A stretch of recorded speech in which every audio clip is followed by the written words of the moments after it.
Si vous êtes un habitué du meeting de la Ferté-Alais, vous reconnaissez sûrement le profil si caractéristique de ce biplan à nacelle, tout simplement parce que cet appareil est l'emblème de l'amical Jean-Baptiste Salis qui organise le meeting.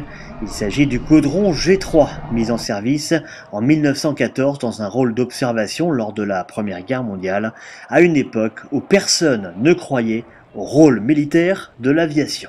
C'était le génie qui s'occupait de ces avions-là et personne n'en voulait de l'aviation. Et ils se sont aperçus, c'est le père Breguet qui avait repéré le détour des Allemands avant la Marne et qui a sauvé Paris parce qu'il a signalé que les Allemands avaient changé d'axe et on a pu envoyer des troufions pour les arrêter. C'est là que les généraux se sont aperçus qu'après tout l'aviation ça pouvait servir à quelque chose. En décembre 1913, le G3 effectue le premier looping sur biplan.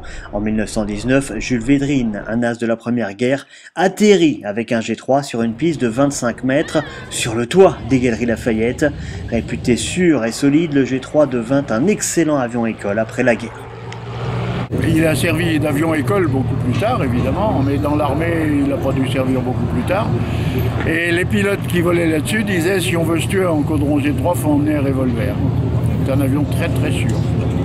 C'est-à-dire quand il emboutissait à 50 à l'heure, on se faisait pas très mal. C'est le premier vrai avion d'école qui avait une double commande et qui avait deux places. Parce qu'à l'origine, les pilotes apprenaient à piloter sur des blériot par exemple, monoplaces dont on coupait les ailes pour pas qu'ils puissent décoller. Alors ils apprenaient à rouler un peu, à le tenir un peu, et puis un jour on leur mettait un vrai avion, et puis s'ils s'étaient pas tués au bout de 3 heures de vol, on leur donnait un brevet. C'était bien, hein?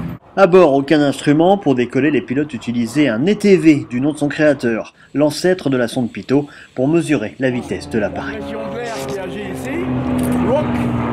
et le petit marqueur nous montre les vitesses de l'avion, mais ce qu'il faut, alors faut pas dépasser ce point-là, et quand on est en dessous de celui-là, l'avion tombe, il décroche. Basé à la Ferté-Alais, cet exemplaire sort de réflexion, un travail titanesque qui porte ses fruits aujourd'hui. Alors, il y a 7 ans, on a décidé de tout ficher en l'air et de lui mettre des ailerons.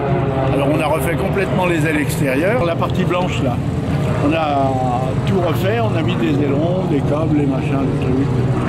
On n'a jamais mis que 7 ans pour faire ça. Mais on était 3 à travailler dessus, c'est normal. Hein.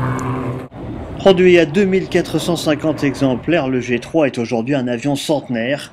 Il reste avant tout un pionnier majeur de la grande histoire de l'aviation.